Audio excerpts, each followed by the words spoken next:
no pude seguir las conversaciones hacia el final de la charla. Bueno, eh, si bien este último texto que ustedes tienen como material de lectura, ¿se acuerdan que eran 4 textos? Eh, el último es Las ciencias jurídicas y las ciencias sociales, y que tiene 3 autores, Marucci, París y Martín Ramírez. Este, si bien este texto es un poco más amplio y habla de la conexión de las ciencias sociales con las ciencias jurídicas, gran parte del contenido ha sido ya desarrollado por Fernando Sadir, y la verdad es que tanto su exposición está bastante clara como el material de apoyo que tiene su clase es mucho más claro que el material que tenemos acá. Cuando se refiere a lo que tiene que ver con las ciencias sociales, el objeto de estudio, ¿sí? Los distintos paradigmas que pueden influenciar en el modo de entender la ciencia, el pensamiento científico, el método científico, los enfoques, ¿no? Cuantitativos y cualitativos. Eso que está en el texto ha sido desarrollado de una manera mucho más clara en la clase de Fernando Sadir, por lo cual yo no voy a repetir cosas sobre las cuales él ya desarrolló, porque el tiempo que tenemos es acotado, ¿sí? Lo que sí quiero hablar es la conexión con las ciencias jurídicas, digamos, ¿no? En realidad, las llamadas ciencias jurídicas son naturalmente una especie de las ciencias sociales, pertenecen al mundo de las ciencias sociales, ¿sí? Si las ciencias sociales, digamos, tienen como objeto en general el estudio del hombre y su vida social, ¿no? Las relaciones que pueden tener las personas entre sí, el tipo de relaciones que pueden tener entre sí, y las distintas manifestaciones de la cultura del hombre a lo largo del tiempo, o en un momento determinado de la historia de la humanidad, las ciencias jurídicas vendrían a tomar como objeto de estudio un producto cultural, un artefacto cultural, un producto de la sociedad específico que es el derecho, ¿sí? Este, y así es como, de alguna manera, se fue construyendo, sobre todo a partir de fines del siglo XIX, mediados del siglo XIX, lo que se conoce como las ciencias jurídicas. Ciencias jurídicas que, si algo tiene, digamos, de elemento común y de algo claro y definitivo que se puede decir que son muy controversiales en un doble sentido. Primero, en el sentido de que hay, qué sé yo, muchos autores de la teoría epistemológica, de la teoría del conocimiento y del mismo campo del derecho que cuestionan el carácter científico de las producciones que hay en el ámbito del saber jurídico, ¿no? Como que dicen, bueno, a ver, eso no es ciencia, digamos, ¿no? Hay un famoso discurso de un jurista alemán a fines del siglo XIX que, descalificando el carácter científico de cierta rama, de cierta disciplina de la ciencia jurídica que tiene que ver con el estudio de la jurisprudencia, decía que 3 renglones de un legislador tiran por la basura toda una biblioteca entera de jurisprudencia, ¿no? Entonces decía, bueno, eso no es ciencia. Quiero decir con esto que el carácter de ciencia en el campo de lo jurídico ha sido cuestionado o está o es objeto más bien de ciertas controversias, ¿sí? Eso en un sentido. En el otro sentido, y que es un problema también mucho más amplio y mucho más complejo, pero simplemente lo vamos a dejar desarrollado es que como el objeto de estudio de las ciencias jurídicas es el derecho, el siguiente problema que tenemos es qué entendemos por derecho. Y aquí es donde los distintos saberes y las distintas escuelas de entender el derecho se bifurcan, tomando ese gran objeto de estudio que es el derecho desde distintos puntos de vista, de distintas perspectivas, y entonces no hay una unidad de criterio para decir qué es el derecho y por lo tanto por qué camino van a seguir las investigaciones científicas en el campo de lo jurídico, ¿sí? Pero para, digamos, para simplificar de alguna manera la cuestión, se han ido abriendo a lo largo del tiempo distintas líneas de investigación científica en el campo del derecho, ¿sí?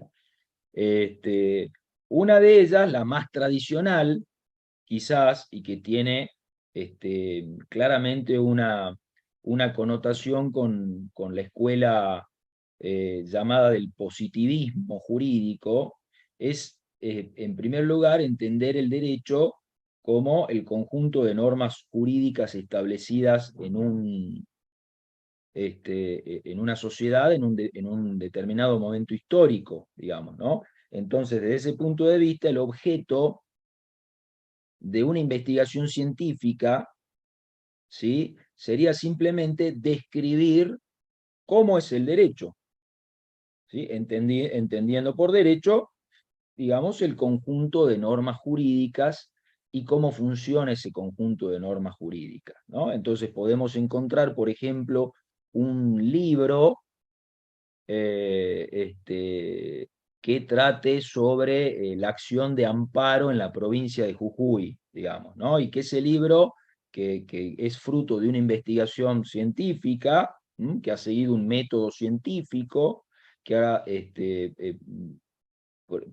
digamos, propuesto una hipótesis, ha planteado preguntas de investigación, ha recogido información que tiene que ver con el conjunto de normas jurídicas y con las decisiones judiciales en función de esas normas jurídicas, hace una descripción de cómo funciona ese instituto jurídico en la provincia de Jujuy, ¿no? La acción de amparo en la provincia de Jujuy. Entonces, ese libro publicado o esa tesis o esa investigación, que puede tener un carácter científico, en la medida en que cumpla con los presupuestos propios de toda investigación científica, que tenga un método científico, así como lo ha descrito Fernando Sadir en la clase anterior, eso es un producto de investigación científica dentro del campo de las ciencias jurídicas, ¿sí?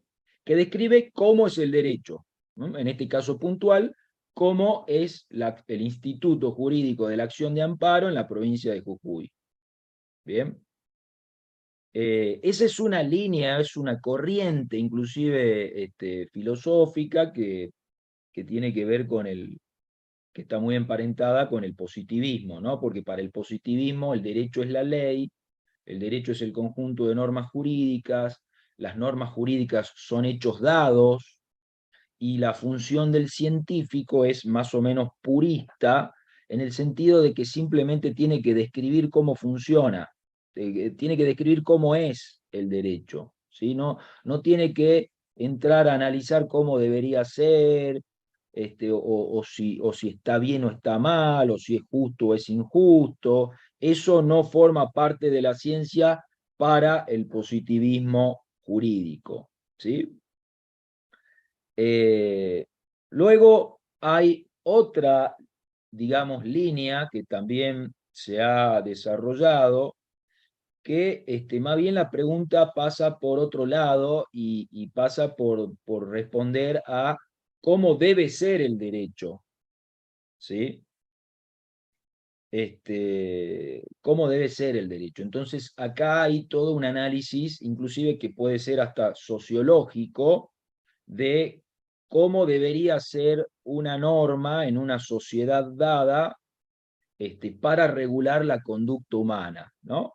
Y esto funciona mucho cuando uno piensa proyectivamente, ¿no? Entonces, frente a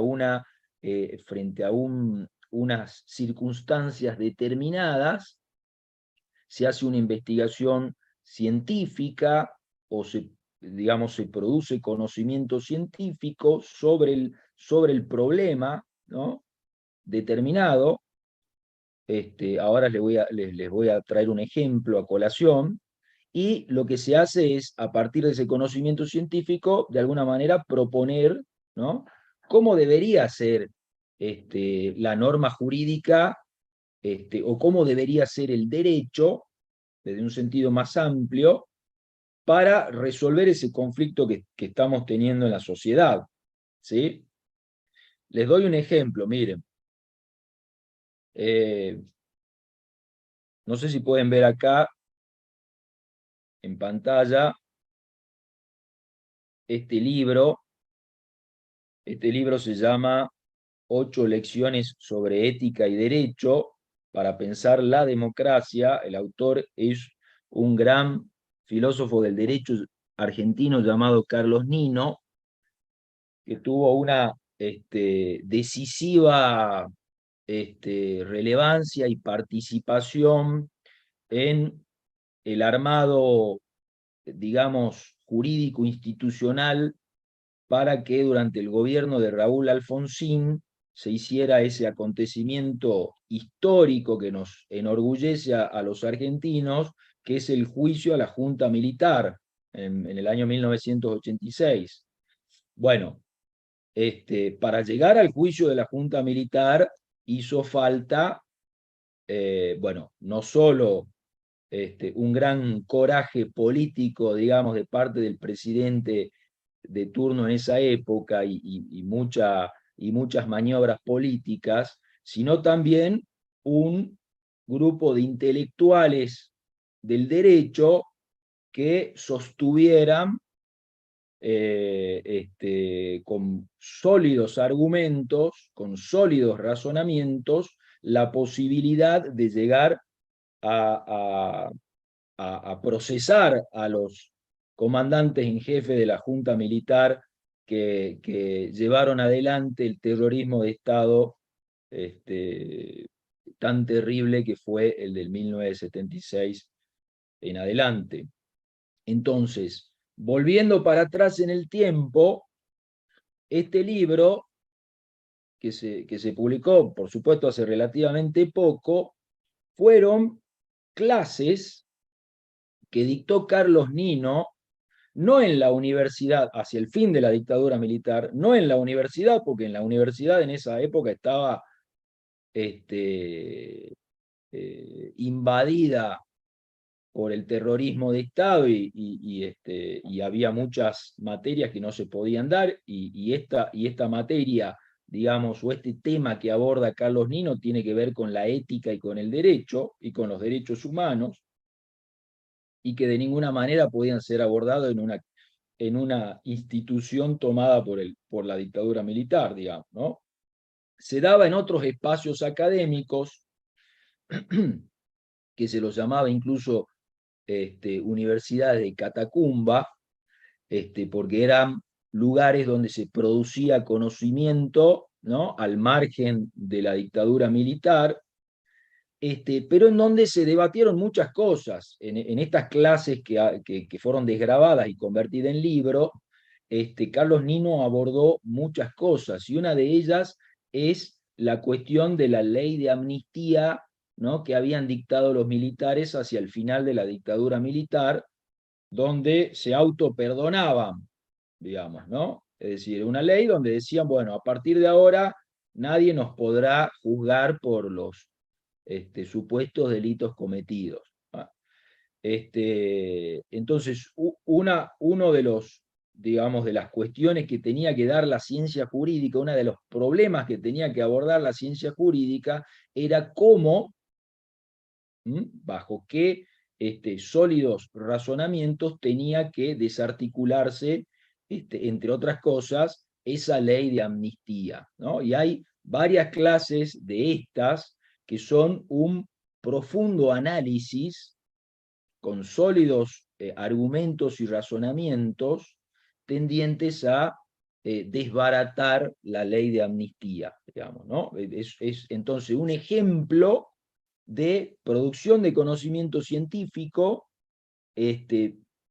proyectivo de alguna manera, de cómo debía ser ese derecho de la democracia, en donde una de las ideas fundamentales que tenían estos pensadores era que la democracia que venía a partir del año 83 tenía que sentarse sobre bases éticas para consolidarse fuertemente, y no podía consolidarse fuertemente esa democracia si hacía la vista gorda de todo el terrorismo de Estado que había sucedido de manera precedente. Entonces, el conocimiento científico que se produce entre otros grandes autores como Carlos Nino apuntaba a eso, a ese objetivo, digamos, ¿no? Entonces, no es el estudio de cómo es el derecho, en ese caso, en esa línea del pensamiento, cómo es el derecho, digamos, porque eso hubiera sido describir la ley de amnistía, por ejemplo, sino cómo debe ser el derecho de esa democracia que se venía a posterioridad.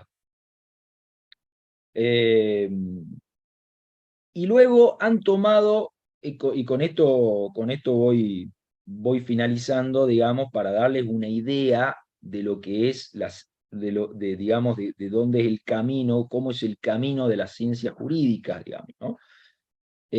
Han tomado una enorme relevancia, sobre todo después de la Segunda Guerra Mundial,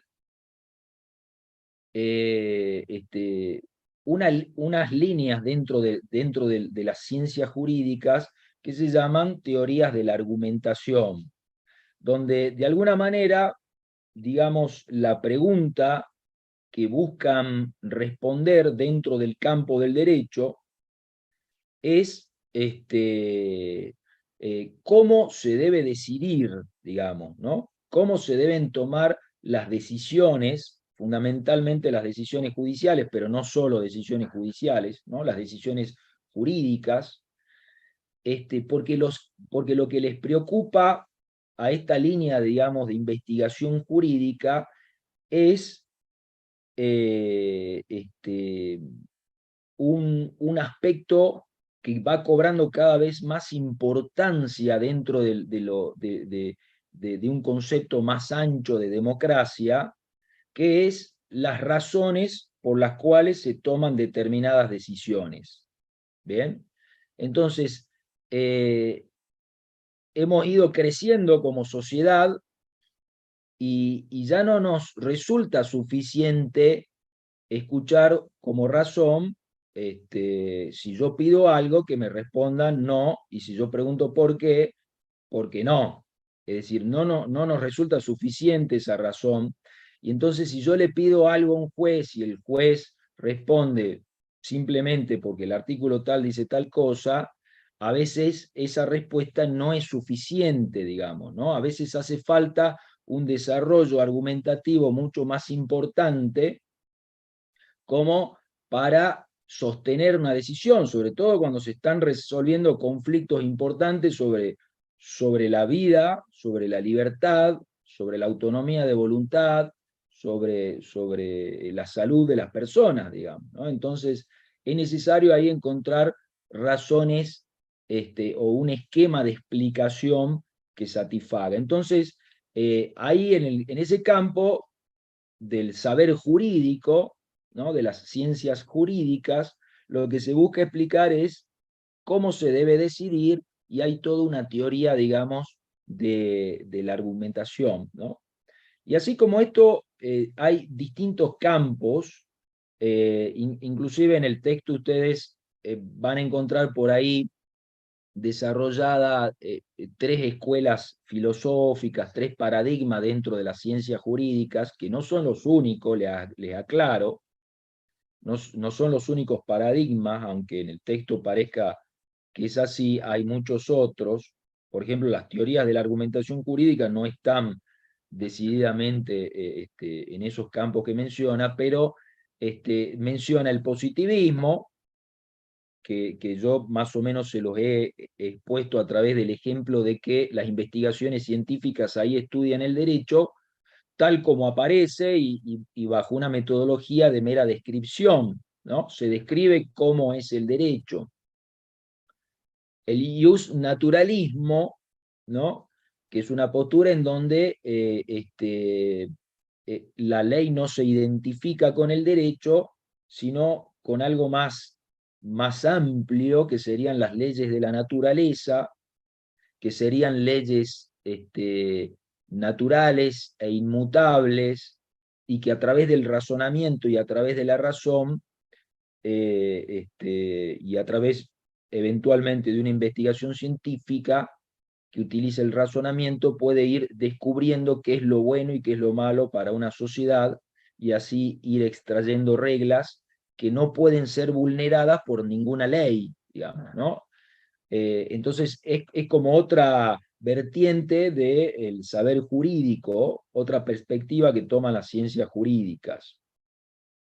Y también hay otra escuela que mencionan ahí, y que inclusive ha tenido un representante, un precursor muy importante en la Argentina, que ha sido Goldsmith, que tiene que ver con la escuela, digamos, tridimensional, en donde se ve el derecho no solo como norma y no solo como valor, que es la forma en que la vería el derecho natural, digamos, ¿no? Sino también como conducta social y como práctica social, y por lo tanto, en ese sentido, cobra mucha importancia dentro, digamos, de un ordenamiento jurídico, de qué manera impactan esas normas en las prácticas sociales, ¿sí? De qué manera hay un nivel de obediencia o de acatamiento frente a las normas sociales, y se puede analizar desde esa perspectiva científica, ¿no? Las conductas que se transforman digamos, o se revelan frente a un ordenamiento jurídico determinado, ¿no? Bueno, básicamente es eso, digamos, hasta ahí estaríamos llegando con lo que es la ciencia jurídica.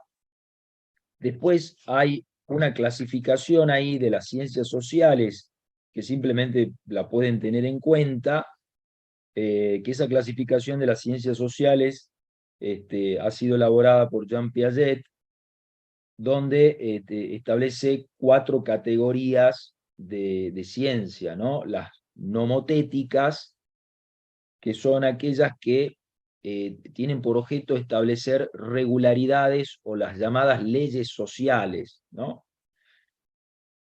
Que, por ejemplo, como la sociología o la antropología, tratan de identificar patrones de comportamiento en una sociedad determinada, y a partir de ahí proponen o postulan la elaboración de ciertas leyes, que por supuesto no son las leyes de la gravedad, digamos, ¿no? No son las leyes de la naturaleza, sino que son leyes sociales, en el sentido de que la regularidad de un comportamiento se puede dar según lo observado, ¿no? Qué sé yo, una ley en ese sentido muy conocida en los comienzos de las ciencias sociales, eh, de, por ejemplo, Marx, ¿no? Ustedes han visto en la clase de Fernando Sadir que Marx y Comte son así como los precursores de las ciencias sociales, ¿no?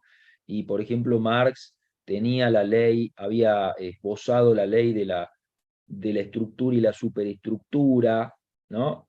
En donde él decía que las relaciones económicas de una sociedad condicionan la ideología de una sociedad. Bueno, eso sería una ley social, digamos, ¿no? Y ese sería el objetivo de las ciencias nomotéticas, en donde no estarían las jurídicas. Después están las históricas, ¿no? Donde estudian la sociedad a lo largo del tiempo, el desarrollo de la vida social a lo largo del tiempo. Las llamadas ciencias filosóficas, que tendrían por objeto el estudio de los valores humanos, ¿no? como la epistemología o la teoría del conocimiento, y las ciencias jurídicas, propiamente dicha, en donde ahí en el texto dice que abordan los problemas de las normas. Es más propio decir que en realidad el problema que abordan las ciencias jurídicas es el problema del derecho. Y ahí viene la discusión, ¿qué es el derecho? El positivismo dirá son las normas jurídicas, ¿sí? El derecho natural dirá no son solo normas jurídicas, son valores inmutables que son posibles de deducir a través del razonamiento, por ejemplo, el valor de la dignidad humana. Entonces, una ley que afecte la dignidad humana no puede ser ley, no puede ser derecho, tiene que ser cuestionada, tiene que ser impugnada. La escuela tridimensionalista dirá no solamente es norma, no solamente es valor, también son prácticas sociales y hay que ver las prácticas sociales de cada tiempo y lugar, etc. ¿Sí? Las, las teorías de la argumentación dirán, bueno, también, ¿sabes qué? Hay que abordar los problemas del derecho, pero la investigación científica tiene que brindar soluciones para los problemas prácticos, por eso vamos a estudiar la argumentación y cómo se argumenta para decidir en casos difíciles.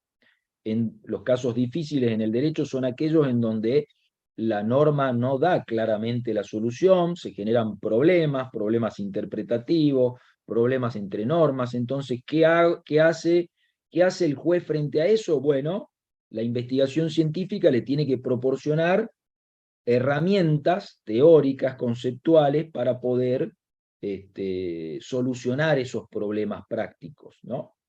Como ven, la ciencia jurídica tiene un objeto de estudio claro, que es el derecho, pero, digamos, hay distintas maneras de definirlo al derecho y por lo tanto hay distintas maneras de seguir el camino de la investigación en el campo de las ciencias jurídicas.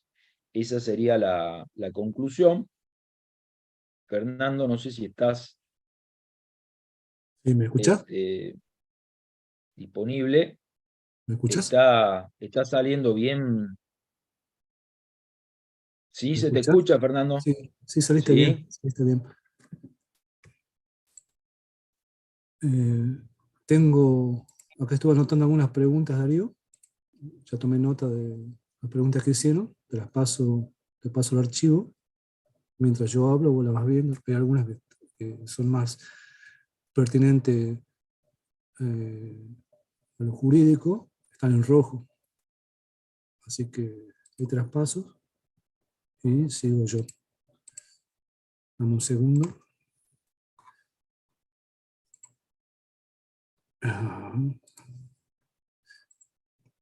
Ahí estoy viendo el chat, así que no te preocupes. Bueno, Lo puedo ver. bueno. Entonces, No veo continúo yo. tantas preguntas. ¿Me das cómo hacemos? ¿Solamente audio o me das la imagen? Estás con imagen, nada más que no pusiste la cámara. Ah, bien, ok. Ahí está, sí veo. Bien, entonces estamos los dos salimos, ¿no? Bien. Sí, sí, sí. Ahí Ok. estás. Bien. Esto que yo te escuchaba recién, esto de la diversidad dentro de lo que es el derecho, ¿no? O sea, los distintos puntos de vista que hay dentro del derecho. Si bien pueden haber algunos que son hegemónicos, como decimos nosotros, que tienen el consenso mayoritario, podemos apreciar que en el caso del derecho no hay una visión en común en relación a la investigación, en relación a la aplicación de las leyes, etcétera, etcétera, ¿no? O sea, eso queda bien claro.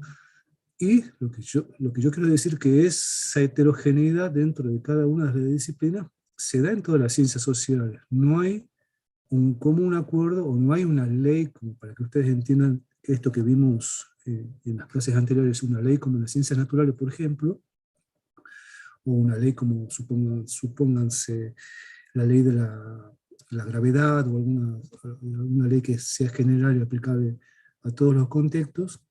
En ciencias sociales no hay ese tipo de leyes. Hay leyes que, si bien son abarcativas en algunos aspectos, por ejemplo, esto que planteaba el profesor en relación al marxismo, o sea, hay algunas leyes que tienen cierto consenso y cierta generalización en esto de lo que es la sociedad y los conflictos. Ustedes recuerdan que las ciencias sociales surgen por una cuestión de conflictos que se producían en las sociedades. Entonces, en general, desde distintas perspectivas, o sea, las ciencias sociales y cada una de las disciplinas ven los conflictos, cada una de acuerdo a la pertinencia que tiene.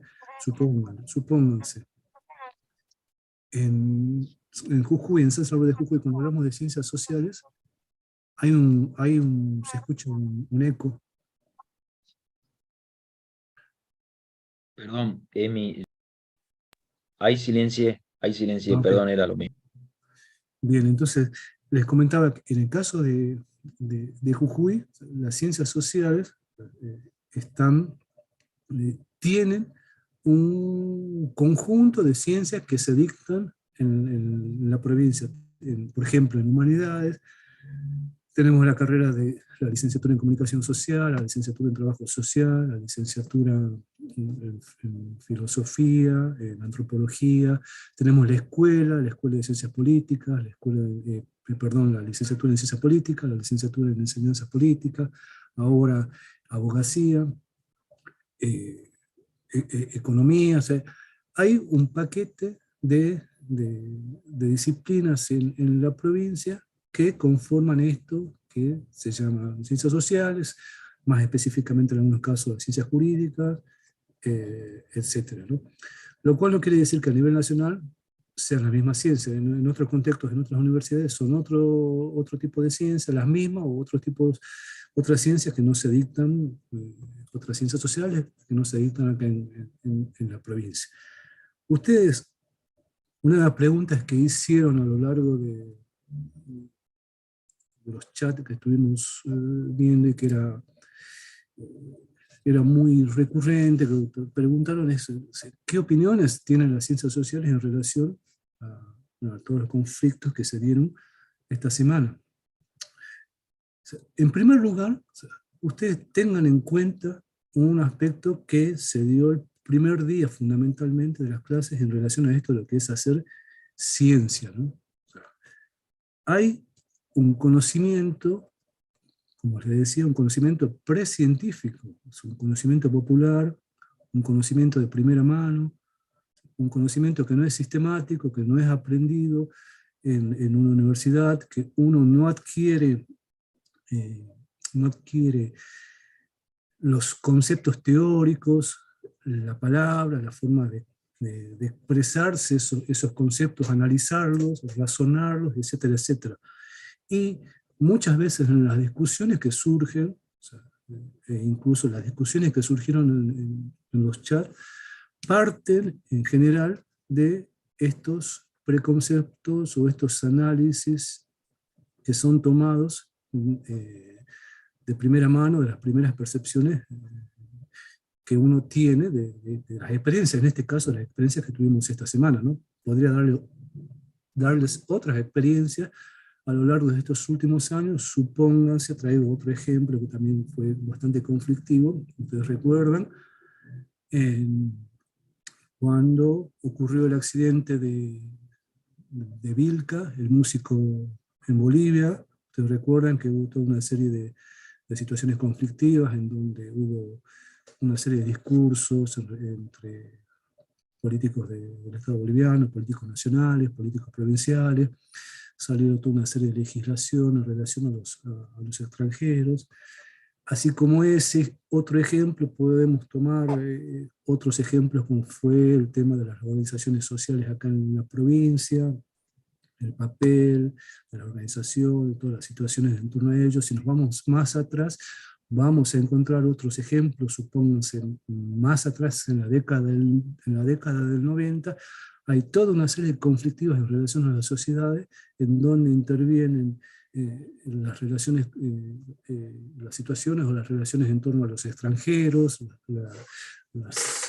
los posicionamientos en torno a toda una serie de epidemias que salían en ese momento, el cólera, ustedes se acuerdan lo que era el cólera y la relación con los extranjeros, etcétera, etcétera. O sea, lo que yo les quiero decir que a lo largo de las décadas y a lo largo de todos los años que venimos acumulando, que se viene acumulando de historia en nuestra sociedad, en este caso en la jujeña, hay toda una serie de conflictos que no son conflictos aislados, son conflictos que están relacionados unos con otros.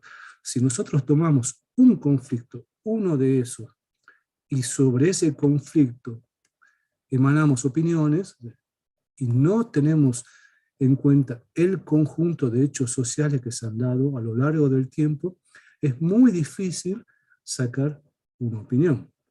Les doy un ejemplo. Si yo voy a analizar la situación de los campesinos o los pueblos indígenas en Jujuy, en la actualidad, mis opiniones al respecto, si no tienen el conocimiento del proceso conflictivo a lo largo de las décadas, de los 2 últimos siglos, en relación a las poblaciones indígenas, al Estado, a la construcción de la nación, al papel de la legislación, al papel de lo jurídico, etcétera, etcétera, o sea, es muy difícil posicionarse hoy en día y tener una visión científica, una visión basada en la ciencia. Entonces nuestras opiniones pueden estar sesgadas en relación a si la población indígena corta o no corta una ruta, por ejemplo. O sea, si está bien o está mal.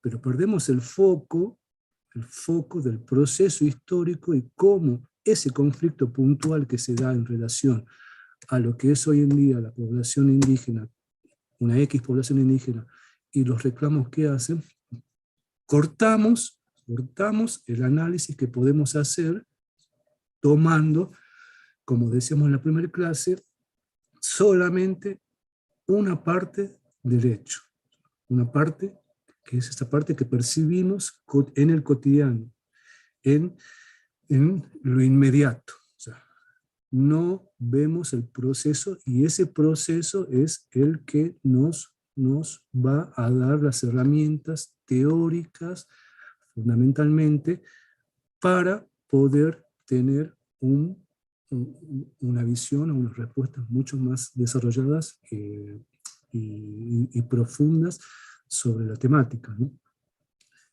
De esta forma, cuando hablamos de ciencias sociales, entonces, o sea, yo como antropólogo, o sea, un sociólogo, un comunicador social, va a tener una perspectiva general de estos aspectos. O sea, no va a tener respuestas ya definidas y respuestas, como para que se entienda, respuestas verdaderas sobre todos los conflictos sociales sobre los cuales evidenciamos en la cotidianidad, ¿no? Un comunicador social va a estar especializado en comunicación social y qué aspectos en torno a estos conflictos que se producen en la sociedad están relacionados con los medios de comunicación. Entonces yo, como antropólogo, yo como investigador en ciencias sociales, tengo algunos conocimientos en relación a la comunicación, porque tengo una lectura, porque tuve materias, porque en un posgrado he visto ciertas líneas en relación a lo que es la comunicación. Tengo un panorama general y puedo decir algunas cuestiones en relación a los medios de comunicación, que hay ciertos medios de comunicación hegemónicos, que hay medios de comunicación que tienen una gran influencia sobre la población en general, que esos medios de comunicación responden a ciertos sectores políticos, sectores de poder en la sociedad, etc., ¿no? Y eso que yo estoy diciendo ahora, o sea, es un consenso en general, un consenso mayoritario que hay en una disciplina como la comunicación. O sea, pero eso no quiere decir que yo sea un especialista en temáticas de comunicación social. Para ello están los comunicadores, y dentro de los comunicadores hay especialistas que se enfocan, algunos más en lo que son los medios de comunicación en poder, así como hay otros comunicadores, hay otros licenciados en comunicación, por ejemplo, que se especializan, supongamos, en medios de comunicación y deporte, comunicación popular, etcétera, etcétera. De la misma forma en antropología, de la misma forma en las otras disciplinas. Entonces, o sea, es muy difícil que nosotros como investigadores sociales tengamos respuestas ante todos los problemas que se pueden evidenciar en la sociedad. O sea, ustedes imagínense, es como un médico, ¿no? O sea, un médico clínico tiene tiene una visión general del cuerpo y los problemas que puede tener el cuerpo, pero ¿qué hace el médico? Nos deriva a los especialistas, ¿no? Entonces, especialista en garganta, en oído, etcétera, etcétera. Y sobre los resultados que el especialista obtiene, el médico clínico nos puede ir diciendo, profundizándonos esto de los problemas que podemos tener en forma general. Pero el médico clínico no nos puede dar esa profundidad que nosotros podemos suponer que tenga. De la misma forma nosotros como investigadores y científicos sociales, en derecho también pasa lo mismo, ¿no? O sea, hay profesionales en derecho que están especializados, y es lo que dijo el profesor en estas clases, cómo poco a poco hay una especialización en el derecho, cómo el derecho en los últimos años va demostrando esto, ¿no? De la especialización. Ustedes también tengan en cuenta que las ciencias sociales no son ciencias muy antiguas, ¿no? Comparadas con las ciencias naturales o incluso el derecho, tiene una mayor profundidad. Son ciencias que tienen 200 años o menos de creación. Entonces, la producción no es tan profunda, no hay una profundidad temporal como lo hay en otras disciplinas. De ahí que surgen toda esta serie de conflictos que vimos en la primera y en la segunda clase, de algunos posicionamientos que cuestionan si las ciencias sociales son o no son una ciencia, posicionamientos que sostienen que deben apoyarse en los métodos de las ciencias naturales, etcétera, etcétera, ¿no? O sea, no por nada ocurre eso, ¿no? O sea, porque las ciencias naturales y las ciencias exactas tienen siglos y siglos de desarrollo. Y bueno, por otra cuestión también, por el hecho mismo de que hablamos que nuestro análisis son los seres humanos y las relaciones sociales que son constantemente cambiantes a lo largo del tiempo. Entonces, lo que les quiero decir, las ciencias sociales son muchas y cada una se especializa en un aspecto en general. Ustedes van a tener ciencias sociales específicas como la sociología, la comunicación social, que cada una de ellas hace un foco en el eje que estructura cada disciplina. La sociología en aspectos relacionados a la sociedad, la comunicación en aspectos relacionados con la comunicación, lo cual no quiere decir que cada una puede intercambiar o analizar cosas similares. En sociología hay líneas que son sociología de la comunicación, por ejemplo. Sociología de la comunicación que trabaja cosas muy similares a la comunicación social, pero desde una perspectiva desde la sociología.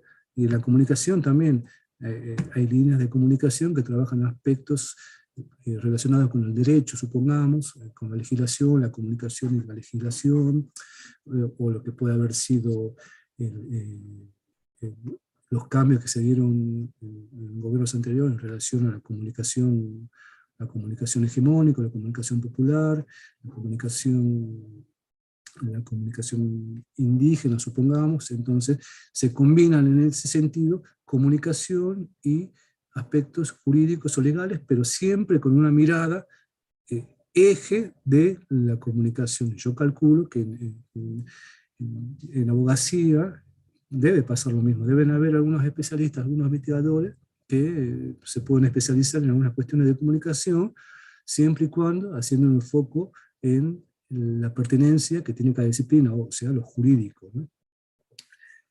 Entonces, partiendo de esta heterogeneidad que tienen las ciencias sociales, es muy difícil tener una posición única ante una temática.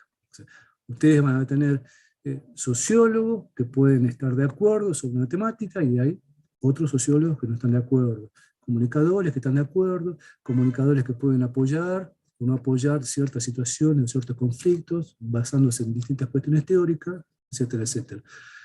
Posicionarnos nosotros y decirles a ustedes que tales hechos ocurrieron por esto y por esto y por esto, no lo podemos generalizar y no podemos tener una línea definida como la verdadera. Lo cual no quiere decir que en ciencias sociales no haya algunos lineamientos generales que cruzan a toda la disciplina.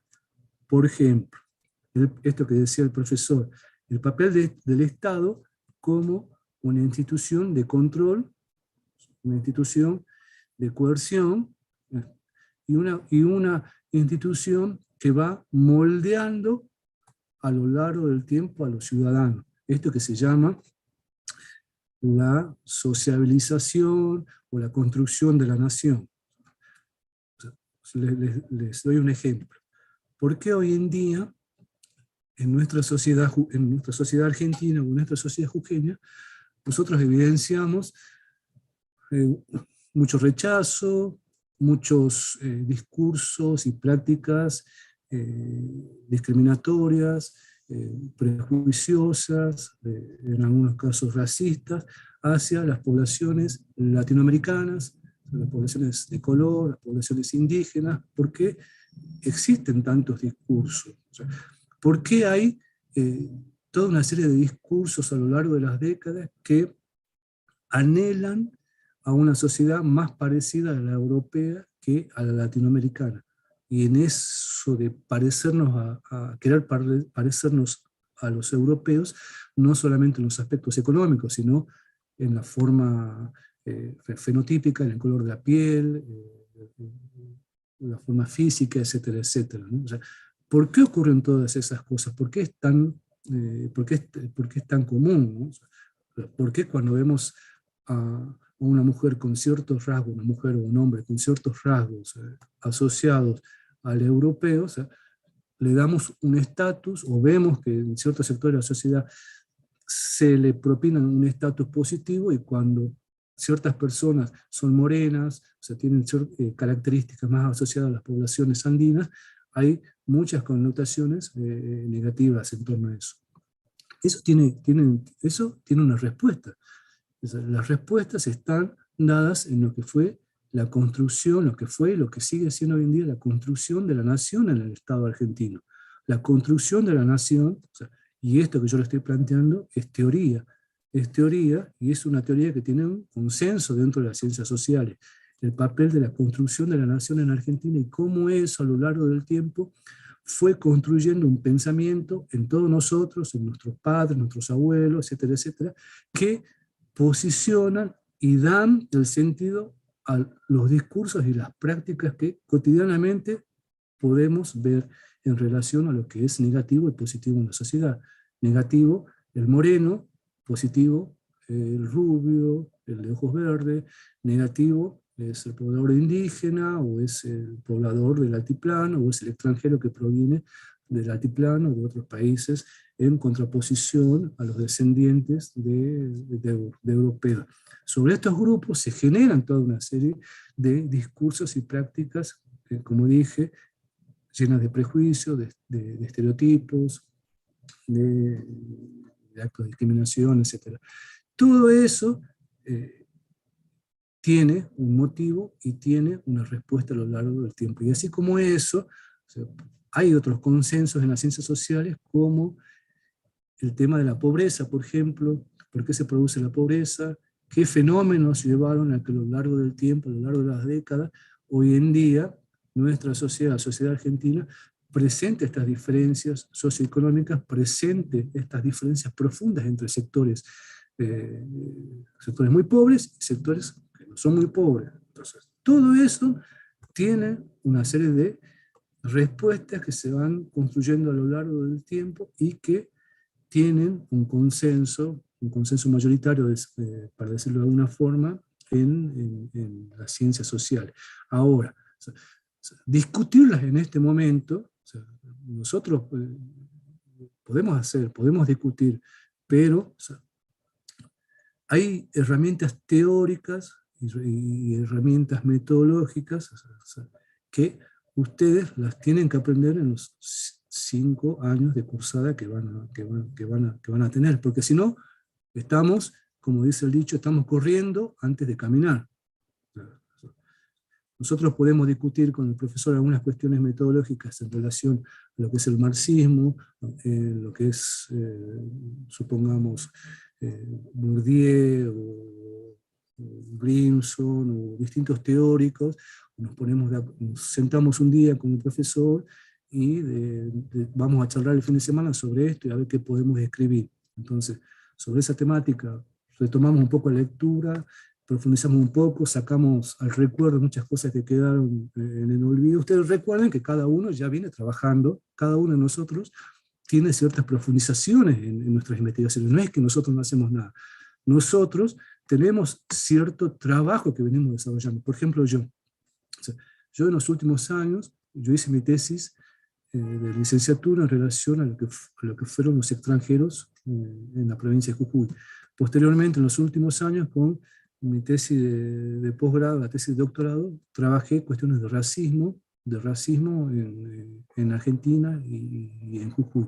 Entonces, mis lineamientos de trabajo están centrados en esos temas. La construcción de la nación, el Estado, el racismo, los prejuicios, la discriminación. Y tengo un bagaje, como para que se entienda, tengo una cierta especialización dentro de esos lineamientos. Yo no voy a trabajar género y feminismo, supongamos. No voy a trabajar género y feminismo porque no es una temática que he desarrollado. Tengo cierto conocimiento general, pero si yo debería trabajar algo así, o sea, recurro en primer lugar a los especialistas, que hay muchos de distintas disciplinas en la facultad, que trabajan la temática. Y sobre eso hay muchísimos otros ejemplos. Hay especialistas que trabajan cuestiones relacionadas con la minería, cuestiones relacionadas con las poblaciones indígenas y la minería. Hay otros especialistas que trabajan organizaciones sociales, organizaciones sociales. Hay otros que trabajan cuestiones de salud, y bueno, en derecho pasa lo mismo, ¿no? O sea, en derecho yo calculo que hay especialistas que trabajan cuestiones relacionadas con organizaciones sociales, cuestiones relacionadas, ustedes han visto que uno de los textos hablaba, la doctora se especializaba en cuestiones legales en torno al agua. Y como eso, deben haber seguramente dentro del derecho especializaciones. Total- Totalmente, Fernando, te interrumpo un segundo para conectar con lo que venís hablando. Eh, hay muchas preguntas en el grupo, así que vamos a ir tratando Bueno, de contestar vamos, bueno, la que podamos, digamos, ¿no? sí. Una de ellas que tenía que ver con lo que estás hablando vos, es sobre el papel de la abogacía en Jujuy. eh, y bueno, ya, digamos, Fernando había, en su clase y en su PowerPoint, había hecho como un esquema, que ustedes por ahí lo recordarán o habrán tomado un apunte de un mínimo esquema de los roles que podía tener un abogado, ¿no es cierto?, en una sociedad. Entonces estaba el perfil, ¿no es cierto?, del abogado litigante, ¿no? El abogado que se abre su estudio jurídico y se dedica a trabajar como lo que se conoce como abogado independiente o abogado litigante, en las distintas ramas que puede haber, como decía Fernando, así como en el campo del desarrollo de las ciencias sociales hay distintas especialidades, o en el campo de la medicina, también en el derecho, por supuesto, ¿no? Entonces tendrán el derecho de familia, el derecho civil, el derecho comercial, el derecho laboral, etcétera. Generalmente en provincias chicas, como la nuestra, a diferencia de lo que ocurre en las grandes ciudades como Córdoba o Buenos Aires, generalmente, no digo que haga absolutamente todo, pero suele ser un director de orquesta el abogado litigante en la provincia de Jujuy, en el sentido de que hace un poco de todo, digamos, ¿no? Suele ser raro que haya especializaciones, digamos, de un estudio jurídico, por ejemplo, que se dedique solamente a hacer juicios de daños y perjuicios, aunque en algunos casos sí, digamos, hay abogados, yo conozco que por ahí se han dedicado solamente a hacer derecho laboral o solamente derecho de familia, pero lo más común es que el abogado en provincias tan chiquitas, donde por ahí no hay un mercado tan grande, haga un poco de todo, por lo menos los primeros años de la profesión, y quizás después, sí, después de muchos años, comienza a enfocarse en alguna rama específica.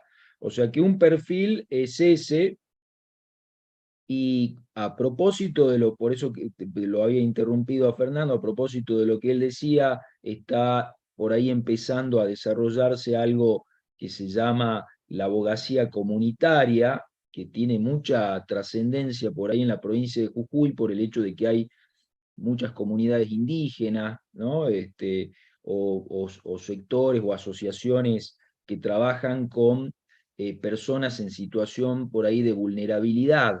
Bien, entonces los abogados comunitarios vendrían a ser abogados que trabajan en estos contextos, ¿no? En donde se trata de personas que verdaderamente suelen tener un grave problema en el acceso a la justicia en la toma de conciencia y en la realización de sus derechos, ¿no? Porque una cosa es que la Constitución Nacional diga que todos tenemos, no sé, derecho a la educación, derecho al trabajo, derecho a la salud, y otra cosa es que eh, una persona que está en situación de pobreza, en situación de vulnerabilidad o en situación de discriminación, como puede ser una persona con algún tipo de discapacidad, etcétera, suelen tener enormes dificultades para la realización de sus derechos, ¿no? Entonces, la abogacía comunitaria es un rol, digamos, del abogado, que generalmente puede ser que trabajen en el contexto de asociaciones de derechos humanos o ONG, que trabajan permanentemente tratando de achicar, ¿no?, esa brecha entre digamos, el derecho proclamado en la Constitución y la falta de realización en ciertos sectores, digamos, ¿no? Entonces hacen un tipo de litigio, pero lo que se llama litigio estratégico, en donde, por ejemplo, fundamentalmente trabajan haciendo acciones colectivas, ¿no? Para que los tribunales de justicia puedan reconocer los derechos de algún grupo vulnerado, especialmente en la realización de sus derechos, ¿no? O sea que ese es otro perfil, digamos, al clásico abogado litigante, ¿no? Y después Había una está pregunta, lo que mencioné. Darío, había Sí. una pregunta en relación que vos estás contestando esto, a una de las preguntas que decía si hay alguna relación entre la investigación jurídica y propuestas de investigación aplicada. O sea, yo, con lo que vos estás diciendo, me parece que hay una aplicación del trabajo del abogado, efectivamente, en este caso en las comunidades, me parece que es así, ¿no? Sí, sí, sí, por supuesto, porque además ahí el abogado que actúa cumpliendo esa función, ese rol, además de, digamos, de conocer las leyes, ¿no? En sentido positivo, en el sentido positivista, digamos, de conocer el Código Civil y Comercial, digamos, tiene que tener una sólida formación interdisciplinaria, digamos, ¿no? Como vos decías recién también, que la tendencia en estos tiempos es que a pesar de la especialización que puede haber en las distintas ramas del saber social o del saber jurídico, es que a su vez esas distintas especializaciones que hay empiezan a apoyarse de manera interdisciplinaria en otros saberes, digamos, ¿no? Por ejemplo, yo mencionaba hace rato la corriente o la línea de las teorías de la argumentación jurídica que buscan brindar herramientas para llevar adelante un razonamiento jurídico sólido. Bueno, esas corrientes también se basan, por ejemplo, en estudios de la psicología o de la comunicación, ¿no? Es decir, los distintos recursos que puede tener un abogado a la hora de dar un alegato frente a un tribunal. No es solamente conocimiento jurídico, digamos, no es solamente conocimiento de leyes, sino que hay que saber otros recursos u otras técnicas propios de la comunicación oral. Entonces es necesario que ahí el saber jurídico se apoye en esas otras ciencias, ¿no? Y lo de la ciencia aplicada, de la investigación aplicada, no sé cómo lo ves vos ahí, Fernando, pero entiendo que por ahí toda investigación científica tiene en el sentido de que tiene como objeto de estudio una práctica social como el derecho, eh, digamos, tiene una tendencia inevitablemente a la aplicación en la realidad, Sí. digamos, ¿no? Es decir, si uno estudia, si uno hace un estudio de cómo tiene que funcionar, no sé, la acción de amparo en la provincia de Jujuy, esos resultados que yo le estoy brindando a la sociedad tienen digamos, pretensión de aplicación en la realidad, ¿no? En la universidad, esto que vos... se cortó, Darío. ¿Te cortó? Ahora sí, ahora sí. Ah, Se está entrecortando. ahí estoy. No estaba hablando, no estaba hablando. Ah, bien. Esto que vos decías, se entrecorta. ¿Hola? Ahora sí, se entrecorta. Por el momento, ahora no. Bueno, sigo yo hasta que vos Dale. te decía, si te escucho ahora. Por el momento se entrecorta. Esto que vos planteabas, esto que vos...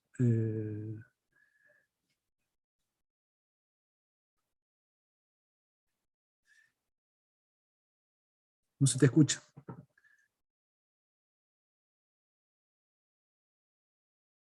No se te escucha.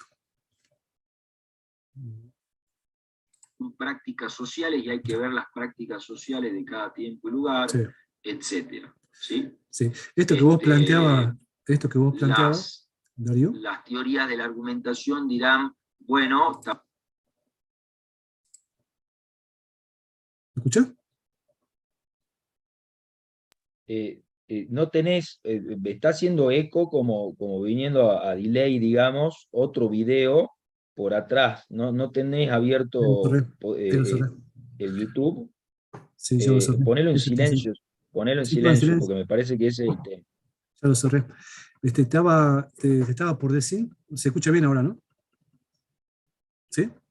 Sí, yo te escucho perfecto. Yo también ahora sí. Te decía en el caso este de lo aplicado, que es una de las preguntas que hicieron, en el caso de las universidades, no conozco mucho en el caso del derecho, las universidades, acá no, por supuesto recién comienzan, ¿no? Pero en las universidades donde vos cursaste, vos conocés, en el caso de la Universidad Nacional de Jujuy, las distintas disciplinas tienden a hacer investigaciones teóricas. Los investigadores, los docentes que hacen investigación también tienden a hacer investigaciones teóricas con financiamientos de la propia universidad, que no son grandes financiamientos, pero esos financiamientos en general son para investigaciones teóricas. Hay proyectos que se bajan de Nación para investigaciones aplicadas, son específicos que van más allá del caso puntual de la universidad. Lo que sí yo quiero marcar, que uno cuando sale, por lo menos en el caso de las ciencias sociales, estas que yo nombré, cuando uno sale como profesional, o sea, le cuesta quizás o tiene que comenzar a insertarse poco a poco en el ambiente laboral, tiene que hacer los contactos, tiene que iniciarse laboralmente, Y uno, o sea, por más que tenga una especialización o haya trabajado en una tesis o en un trabajo final o en las prácticas ciertos lineamientos, uno cuando se inserta laboralmente, o sea, no es que tiene 50 oportunidades laborales y va a elegir de esas 50 las que están más acordes a lo que hizo durante la cursada, o durante su tesis o la práctica profesionalizante, ¿no? Sino que uno acepta las posibilidades que tiene. Yo, por ejemplo, o sea, como les decía anteriormente, trabajé para mi tesis lineamientos relacionados con el tema de las migraciones acá en Jujuy, ¿no? Y salí, egresé y una oportunidad que me salió para trabajar era en educación. Y yo trabajé en el Ministerio de Educación. Trabajé las tecnicaturas sociohumanísticas y las radios comunitarias en ese momento. Estoy hablando cuando salió toda la ley cuando salió la ley de radios comunitarias, ¿te acuerdas? Hace 10, 15 años. Eh, Estaba todo el tema este de las radios comunitarias, las radios indígenas, y yo trabajé en ese ámbito y no era una temática que yo trabajaba. Ahora, yo como profesional, yo no le puedo ir a decir al que me contrata, y en este caso que era el Estado, o sea, yo no manejo eso.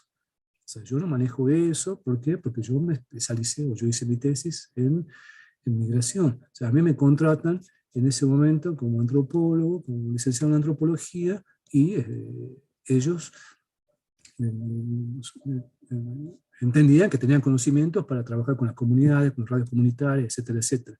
Y bueno, en ese momento tuve que rápidamente profundizar la lectura, etcétera, etcétera, ¿no? Posteriormente a eso, dejé de trabajar ahí y comencé a trabajar en el RTESI, lo que fue el relevamiento territorial de comunidades indígenas. Hay un delay, es el tuyo que está abierto. Perdón, es el mío. Y terminé trabajando en la Secretaría de Desarrollo, en una temática que tampoco la había profundizado, y terminé viajando a distintas comunidades de la provincia, desde Yavi hasta Santa Clara, lugares que no conocía, y uno es profesional y tiene que profundizar en ese momento las líneas de trabajo que va viendo, tiene un panorama general, pero las circunstancias me llevaron a eso. Poco a poco, con el transcurso de los años, o sea, uno ya va conociendo a la gente, haciendo contactos, especializándose, puede seguir un posgrado, etcétera, etcétera, presentarse a becas, etcétera, concursar materia. Y con el transcurso de los años es como que se asienta laboralmente en aquellos aspectos que a uno más le agradan o que tienen mayores conocimientos. No sé si en tu caso fue así o es general también en la abogacía que uno tenga que los primeros años remarla, como para decirlo de alguna forma, o eh, ir insertándose poco a poco en el ambiente de tu profesión. Por lo menos en el caso nuestro es así, no sé cómo serán el de ustedes. Sí, no, sí, Fernando, por supuesto que en el caso de la abogacía, y contesto esto y después voy avanzando, digamos, tratando de responder dos preguntas que están ahí en el chat o que quedaron pendientes, que están anotadas acá. Eh, este, yo creo que en general, digamos, todas las carreras universitarias, una vez que se reciben, el salto, digamos, a la realidad es bastante, bastante incierto, con muchos pasos de incertidumbre, porque además, y esto hay un filósofo del derecho argentino que es Martín Bomer, que él hace una fuerte crítica a la manera en que todas las universidades, digamos, públicas forman en el estudio de la abogacía, digamos, ¿no? Que es el tipo de formación del derecho es, digamos, bajo un fuerte paradigma positivista, y eso se traslada en estudio de normas, estudio de normas, estudio de normas, estudio de leyes, y se enseña poco a argumentar y a sostener un discurso que a través de razones uno pueda llegar a una deliberación, digamos, a conclusiones más o menos razonadas. Por eso también él da muchas charlas en lo que es la teoría de la argumentación. Esto sería lo que Eh, esto sería lo que la primera autora llama como investigación. eh, ¿Te acordás que la autora habla de una investigación jurídica y una investigación dogmática? La investigación dogmática que ella claro, plantea, esto que vos estás diciendo, es el la estudio autora, de las normas jurídicas tal cual se presenta, digamos, exacto, ¿no? Este, pero además a los fines de actuar en la vida social, las formaciones de las universidades en general, él hace esta crítica desde la época de la colonia en adelante, digamos, ¿no? Tiene una formación muy positivista. Ahora, luego, como toda profesión, digamos, uno va encontrando los espacios y el perfil, este, eh, como vos bien hiciste esa descripción, tiene la posibilidad de la docencia, tiene la posibilidad de la investigación académica, tiene la posibilidad de la abogacía comunitaria, tiene la posibilidad también de entrar en una relación de dependencia. No olvidemos que el abogado, vamos a abrir y cerrar paréntesis, ha colonizado uno de los tres poderes del Estado, digamos, ¿no? El poder judicial está colonizado por los abogados, digamos, o sea que espacio, digamos, para posibilidades laborales hay, y gran parte del poder ejecutivo y del poder legislativo también se sostiene con asesores jurídicos, digamos, ¿no?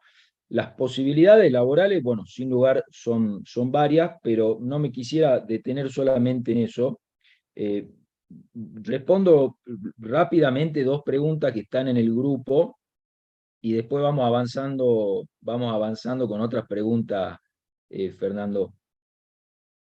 Hay una pregunta que tengo anotada acá que dice, ¿el monopolio legal de las fuerzas sería la obtención de la sumatoria del poder público que implicaría el no respeto a la división de los poderes? No, no. En realidad esto es así, digamos.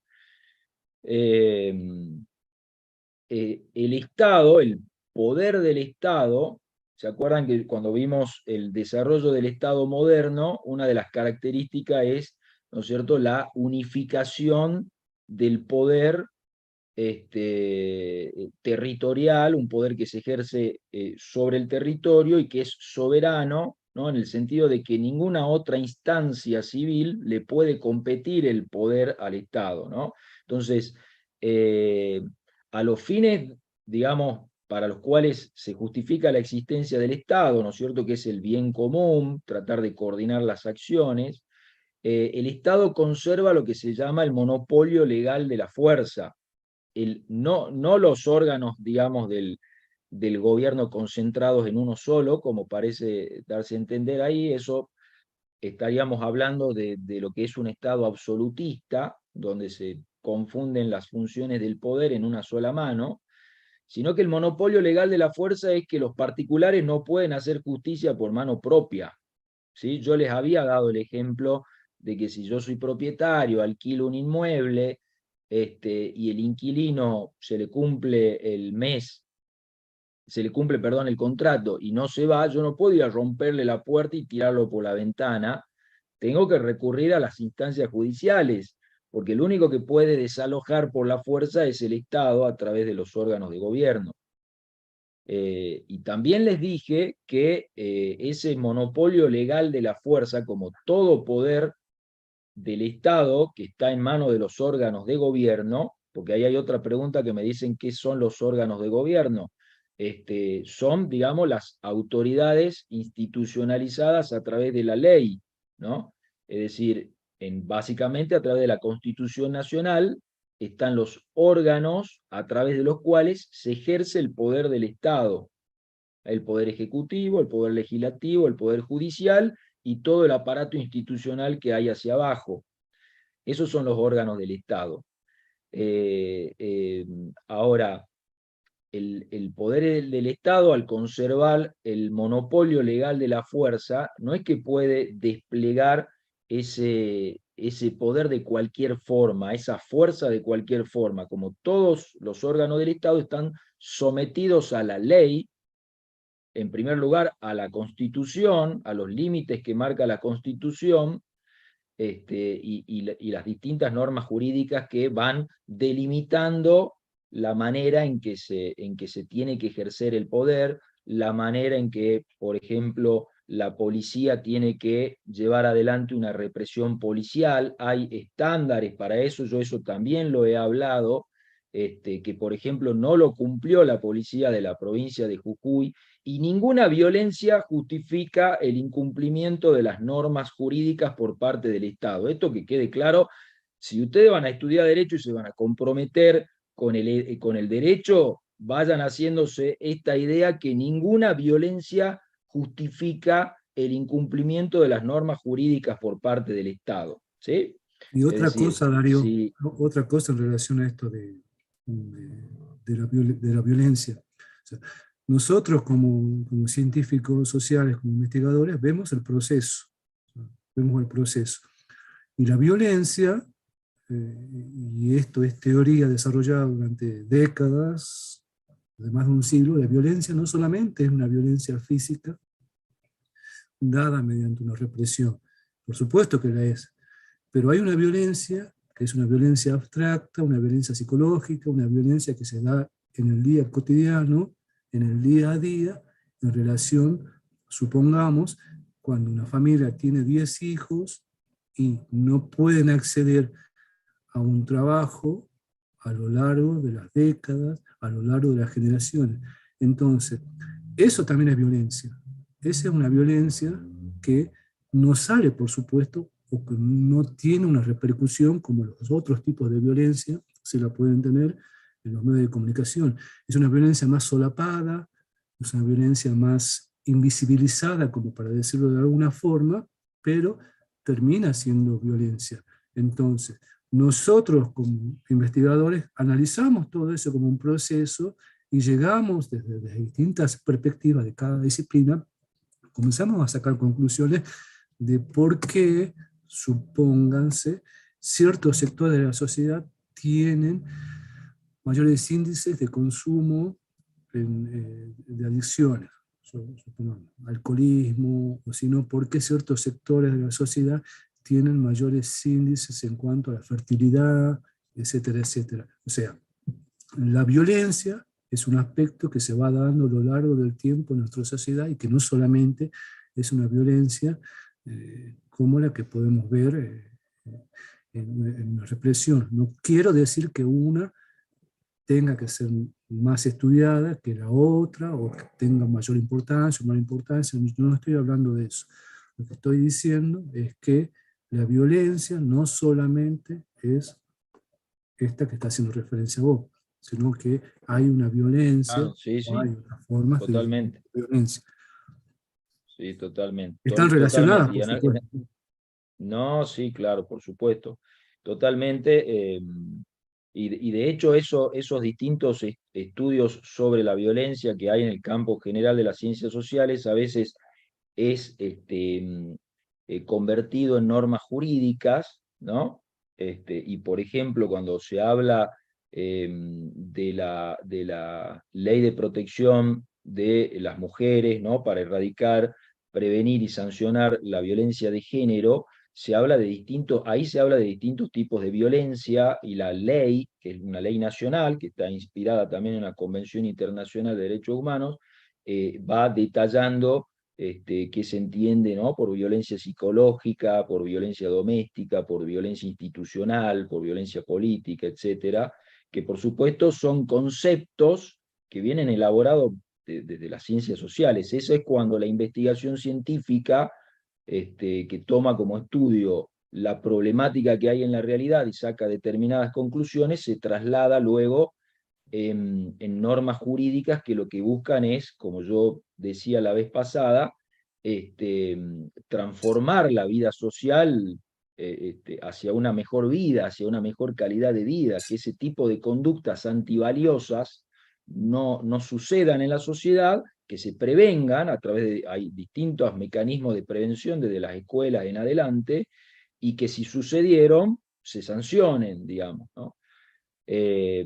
Entonces, cuando se habla del monopolio legal de la fuerza es eso, el único que puede ejercer la fuerza, la violencia, bajo las diferentes modalidades y regulada, conforme no solo al orden jurídico interno, sino también a los estándares en materia de derecho internacional. Hay documentos que produce, por ejemplo, la ONU acerca de cómo se tiene que llevar adelante una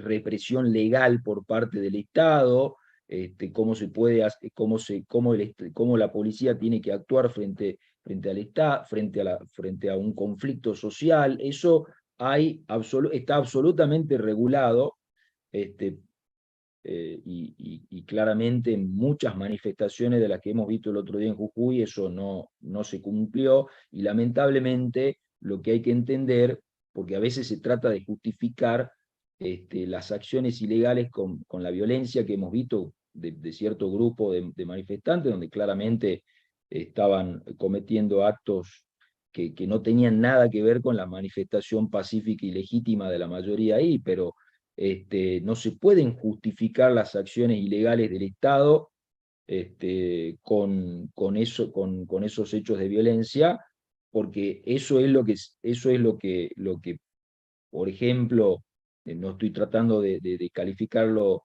este, como dictadura, digamos, pero ese es el argumento que se utilizaba en la dictadura, digamos, como había violencia del otro lado, terrorismo de Estado. Bueno, eso no es Estado de Derecho, lamentablemente, ¿sí? Entonces, eso cuando hablamos del monopolio legal de la fuerza. Y la otra pregunta que había por ahí era, por ejemplo, el tema de la legalidad y la legitimidad. Bueno, eso está bastante claro en el texto, ¿eh? Está bastante claro en el texto. Eso se refiere a el tercer elemento del Estado, que es el poder, y el poder tiene dos dimensiones, dice ahí la autora. Una dimensión dentro del campo de un Estado de Derecho es la legalidad, y otra dimensión es la legitimidad, ¿sí?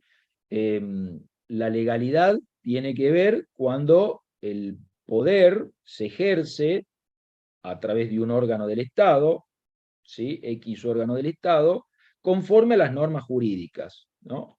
Entonces, por ejemplo, el poder legislativo de la provincia puede dictar leyes aplicables a toda la sociedad. Eso sería un poder legal, digamos, ¿no?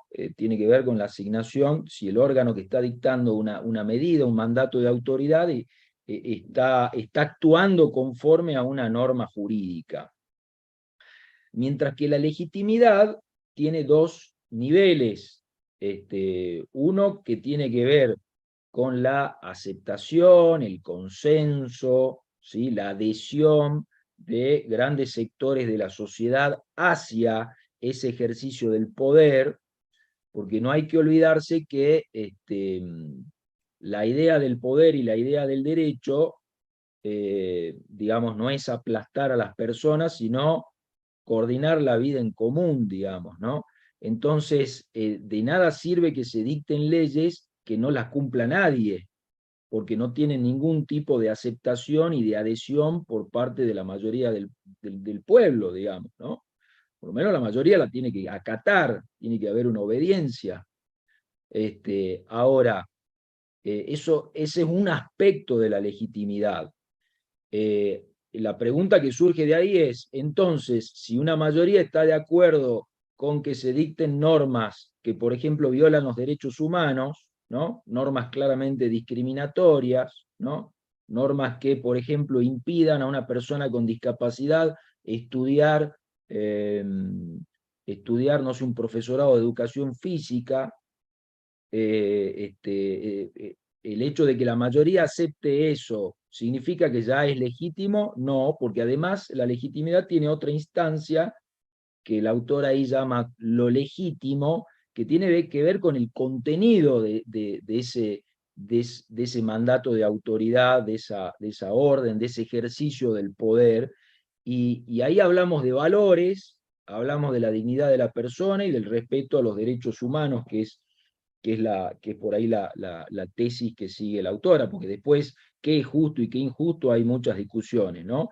Un poco la posición ahí que ella sigue es, bueno, por lo menos que respete los estándares de derecho humano, conforme a los distintos tratados que hay, conforme a las interpretaciones de esos tratados que da la Corte de Derechos, la Corte Interamericana de Derechos Humanos o algún otro tribunal internacional, etcétera, ¿sí? O sea, legalidad, legitimidad en sus dos niveles, digamos, ¿no?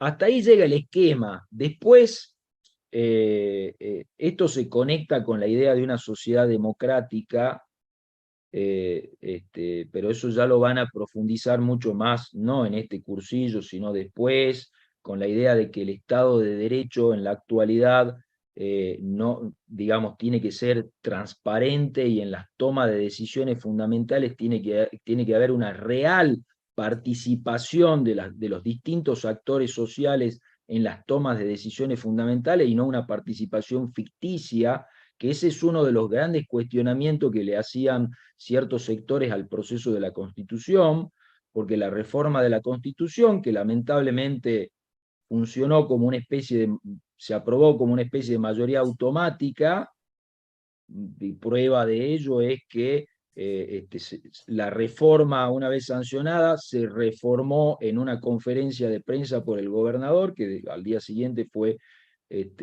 dispuesta así por la Convención Constituyente.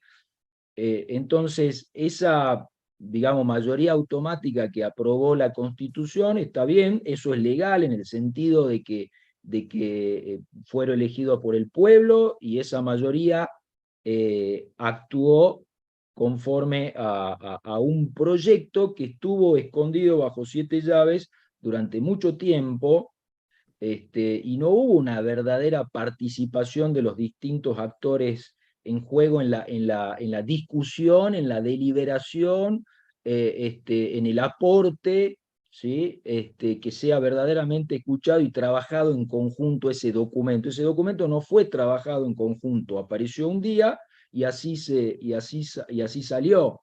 Entonces, esa idea de que en una sociedad democrática la toma de las decisiones importantes tiene que ser verdaderamente deliberativa y participativa, es como que estuvo en deuda, ¿no? En esa constitución. Después, otro capítulo aparte puede ser el contenido de esa constitución, pero ya desde el proceso deliberativo estuvo bastante complicada, ¿sí? Hay una Eh, pregunta en relación a esto, Darío. Preguntan, o sea, no queremos dar ejemplos en Jujuy sobre poder, democracia, no queremos dar ejemplos sobre poder, derecho, democracia. Yo pienso, volviendo a esto lo mismo, ¿no?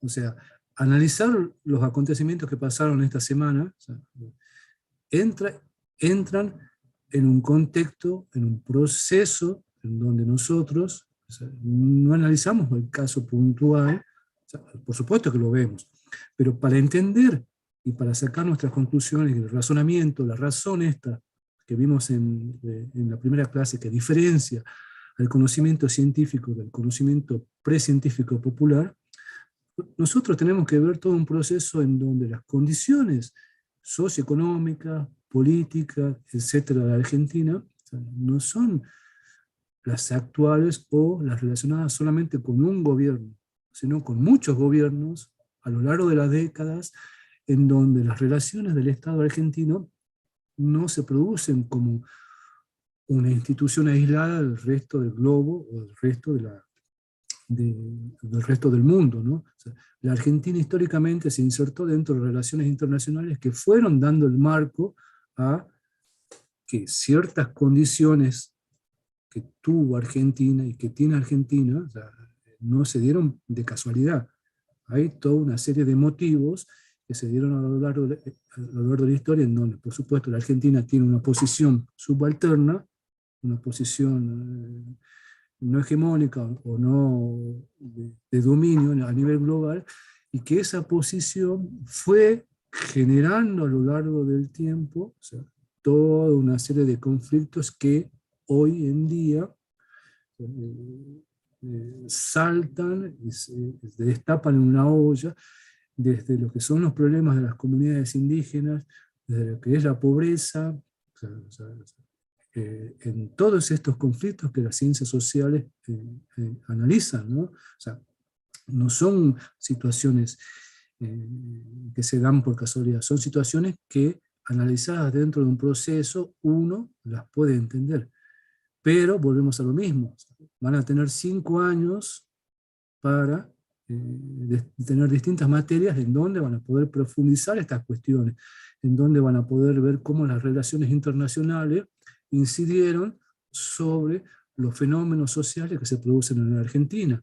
Van a ver cómo la construcción de los estados o el papel del Estado incidió sobre la democracia, el poder o las comunidades indígenas, entonces, por ejemplo. O sea, ahí van a tener mayores argumentos para poder lograr y tener un mejor razonamiento, que es la característica esta de la ciencia que venimos hablando, ¿no? Y que nos diferencia de los conocimientos precientíficos que gran parte de la sociedad los tiene, ¿no?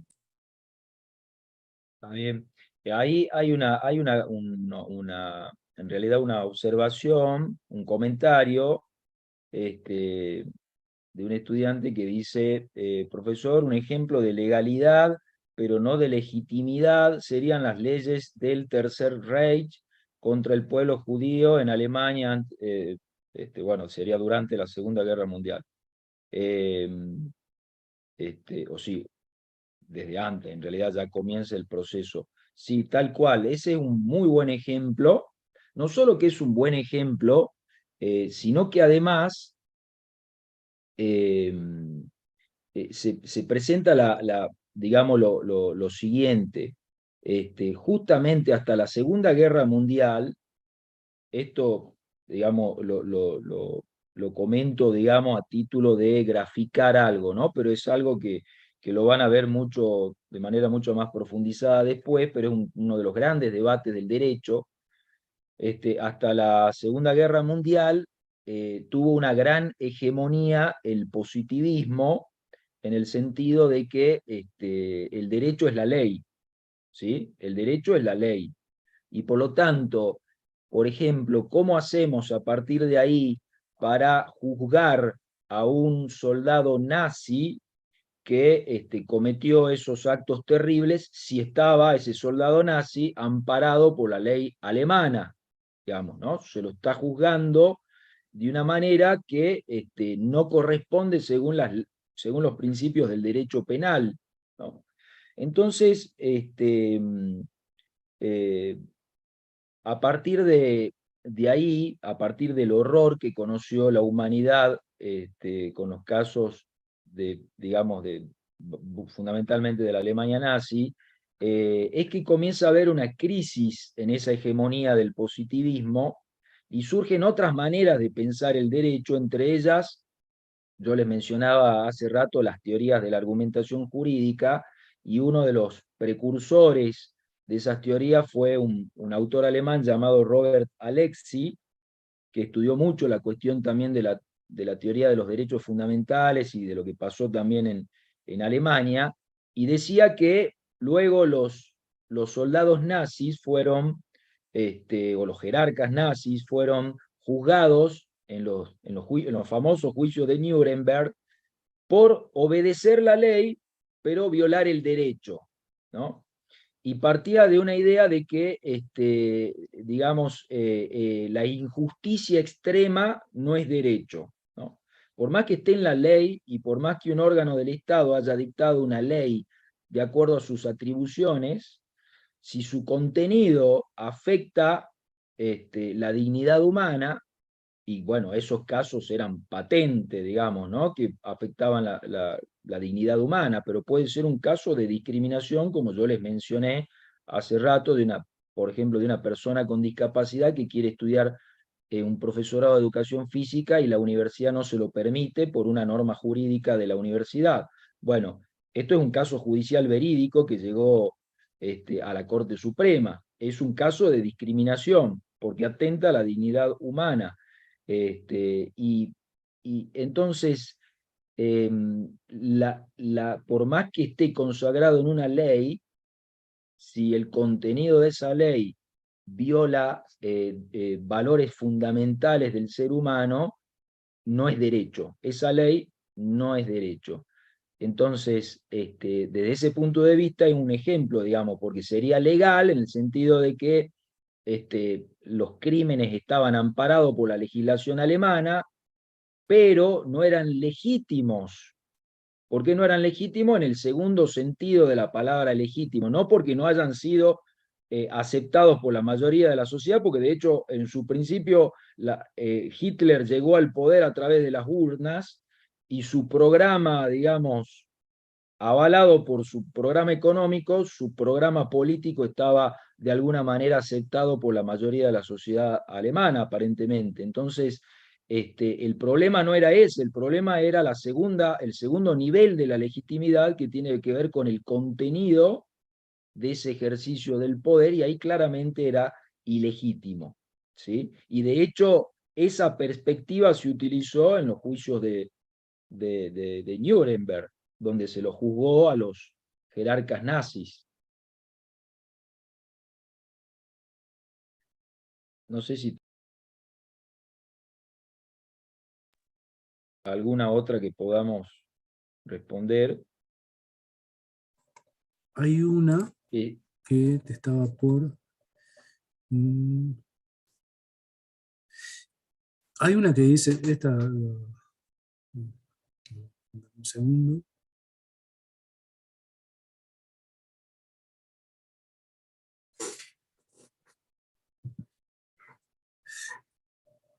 Perdón. Esto que plantean acá, actualmente se usa como objeto de estudio al hombre o al Estado. El objeto de estudio varía según la investigación que desarrollemos, ¿no? O sea, pueden haber investigaciones, por ejemplo, en el caso jurídico, que analizan el papel del Estado, supongamos, provincial o nacional. Puede haber otra disciplina como la sociología, que va a trabajar algún sector específico de la sociedad, un grupo de migrantes, algún barrio específico, algún asentamiento, alguna organización. Otra disciplina, la antropología, trabajará sobre comunidades indígenas. Entonces los objetos de estudio van a variar de acuerdo a cada una de las disciplinas, y dentro de esas disciplinas lo que cada uno decida hacer como investigación. No hay un objeto de estudio único. En general, no se trabaja o no se toma como objeto de estudio al Estado en forma tan general, a no ser que el que escribe haga teoría o tenga un gran conocimiento, ¿no?, sobre alguna temática como para generalizar de alguna forma, pero en general los profesionales que recién se inician, los que están haciendo su carrera, digamos, y si deciden hacer investigación, deciden escribir, no terminan hablando de cuestiones tan generales, sino más bien específicas. Entonces, esto que plantea del objeto, el hombre, el Estado, y va a variar.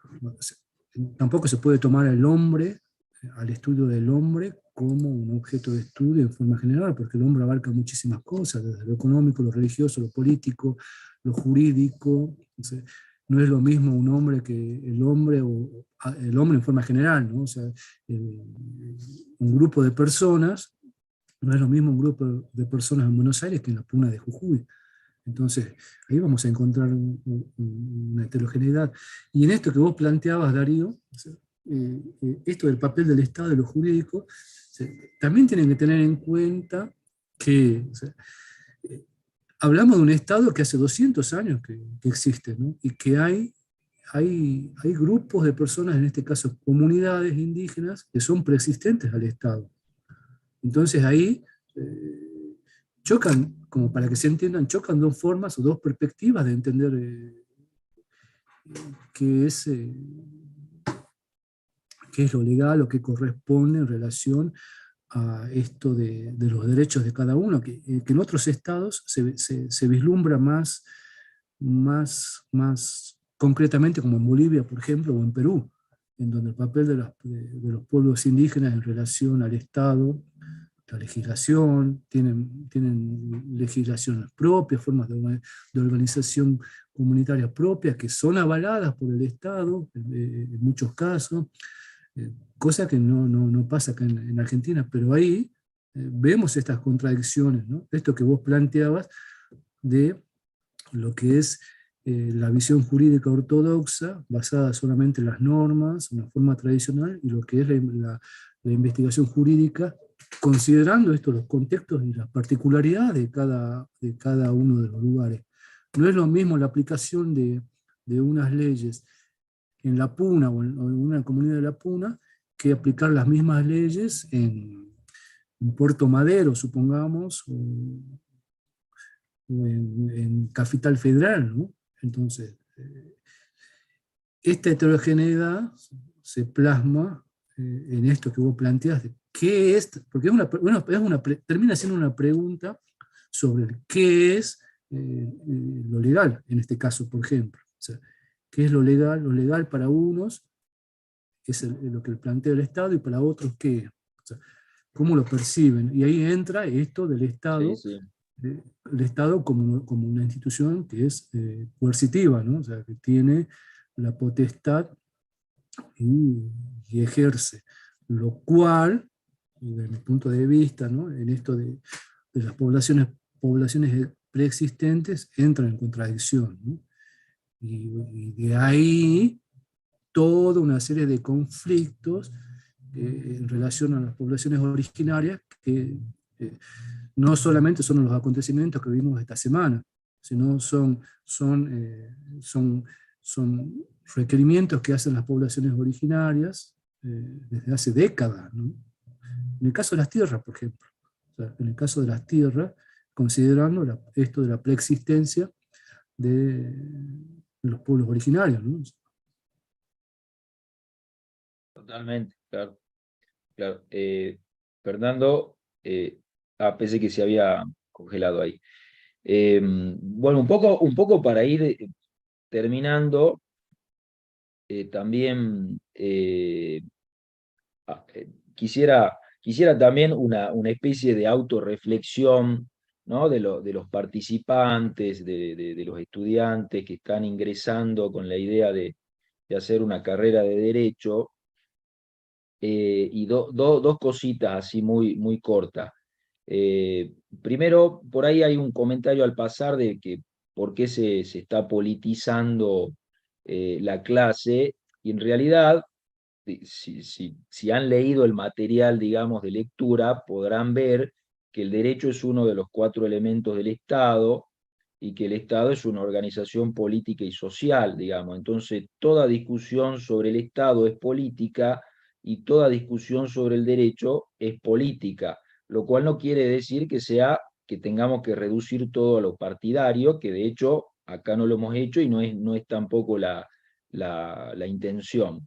Eso como primera medida. Como segunda medida, hemos visto que una de las concepciones, una de las acepciones de la democracia es entenderla, cómo funciona la democracia en la sociedad, no ya solamente en el Estado, sino en la sociedad, es decir, cómo son los modos de relacionarse, de vincularse los unos con los otros, y cómo se valoriza la cuestión de la deliberación, del debate respetuoso de ideas, ¿no? Con argumentos, con razonamientos, que no podemos llegar podemos no compartir, digamos, pero la idea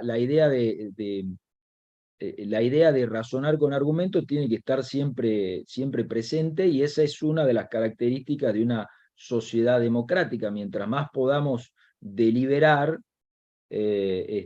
más democracia tenemos. Y me parece que si hay un lugar donde esa cuestión tiene que circular casi con naturalidad, es en un aula universitaria, ¿no? Entonces, nada, eso, vayan haciéndose la idea de que comienzan un nuevo transitar y también una autorreflexión, ¿no? Que por ahí esto del chat, ¿no? De ir escribiendo permanentes descalificaciones hacia el otro. Repito, uno puede compartir o no compartir las cosas, pero yo no sé si esto se produciría en un aula presencial, digamos, ¿no? Es decir, es increíble, nosotros preparamos la misma clase y se produce una cosa en el aula virtual, donde ustedes intervienen, no digo que todos, ¿no? Pero hay algunas intervenciones que me llaman mucho la atención, profundamente descalificadoras hacia un profesor o hacia un compañero, etcétera. Esto no creo que se haya dado así en un aula presencial, digamos, ¿no? Donde por ahí uno le pone un poco más de seriedad a los argumentos que tiene uno o le presta un poquito más de atención a los argumentos que escucha del otro lado. Eso, ¿sí? Yo creo que esto se reduce a una diferencia también que marcó Fernando, que tiene que ver entre el conocimiento superficial y el conocimiento científico, que como habrán visto, no es que todos los científicos piensan lo mismo, pero por lo menos tienen argumentos para sostener una posición u otra de manera democrática y respetuosa, y tolerante hacia el otro, y bueno, siempre garantizando la participación de todas las personas en el debate. Eso es como mi reflexión general y espero que les haya resultado útil, bueno, la clase. Hay algo en relación a esto que vos decís, Darío. No es una politización, o sea, es un conocimiento que nosotros transmitimos, o sea, a partir de décadas de discusión en ciencias sociales. O sea, plantear que el Estado es un ente coercitivo, o sea, no es que nosotros ayer se nos ocurrió y decimos eso. Hay decenas y decenas de teóricos a nivel internacional en un consenso en ciencias sociales en donde plantean eso. O sea, nosotros como investigadores sociales hoy en día discutimos, transmitimos un posicionamiento teórico que en ciencias sociales termina teniendo un consenso generalizado. Por ejemplo, el papel del Estado. Entonces, plantear una posición en relación al papel del Estado y de los agentes que conforman el Estado como los sectores de poder, los sectores políticos, por ejemplo, o sea, desde la teoría tienen un posicionamiento. O sea, un caso, digamos, muy conocido puede ser el marxismo. O sea, uno, no es el único. O sea, hay muchísimos otros, pero la línea general, hay una línea general que tiene un consenso en ciencias sociales, que muchos los pueden llamar politizar. O sea, yo lo llamo transmitir posicionamientos teóricos que son, que tienen un consenso en ciencias sociales, ¿no? No por nada, o sea, muchas veces las discusiones que se producen o los posicionamientos que se producen desde muchos sectores de ciencias sociales van en estos lineamientos, ¿no? O sea, una visión crítica en relación a las políticas o las prácticas que ciertos sectores de poder en la sociedad manifiestan, ¿no? Bien. Bien, Fernando, bueno, creo que hasta acá llegamos. De todas formas, entiendo que pueden hacer algunas preguntas en el aula virtual, ¿no? ¿O estoy equivocado? Sí, Sí, sí, lo si pueden hacer. alguno tiene alguna pregunta. Bueno, O veremos la posibilidad de responderla, pero la lo que harán sí, a ver, seguramente, no, que la harán seguramente después este, del cursado, también tendrán claro, varios años claro. para seguir. Obviamente que no va a haber no va a haber ninguna pregunta, las preguntas, digamos, son muy generales, esto es un cursillo de ingreso, y, digamos, todo se basa en el material de texto que está. No hay nada por fuera de eso. Aclaramos que los dos últimos puntos del programa, digamos que es el tema de las ciencias sociales en Jujuy, el rol de la abogacía en Jujuy, eso, digamos, no va en el examen, sino que era más bien una idea de reflexión general sobre el material leído, que fue la razón de ser de esta clase, y digamos, es eso, no hay un material de ahí, no es que va a haber preguntas sobre ese punto, digamos, ¿no? Todas las preguntas van a estar circunscritas a los 4 textos del material de lectura y son preguntas muy generales por verdadero o falso o múltiples choice. Sí. O alguna para reflexionar en esto de lo que puede ser el papel, supongamos, de la ciencia, o alguna cuestión con opciones, ¿no? En esto Bueno, claro, claro, por supuesto, pero todas se deducen del sí. material de lectura obligatorio, ¿no? Bueno, Fernando, nos despedimos. Recuerden Le deseamos recuerden que el examen es el próximo miércoles, ¿no? el próximo miércoles. Y Entonces, le deseamos, que por sí, favor entren cada uno en el horario que le corresponde para que no colapse la página. eso por favor, respeten los horarios, porque si no, provocan problemas en el sistema. ¿Mm? Bueno, éxito para todos, estudien, lean el material, relean, y bueno, espero que les vaya muy bien a todos. Así que nos vemos próximamente. Saludos a todos. Saludos, María. Saludos.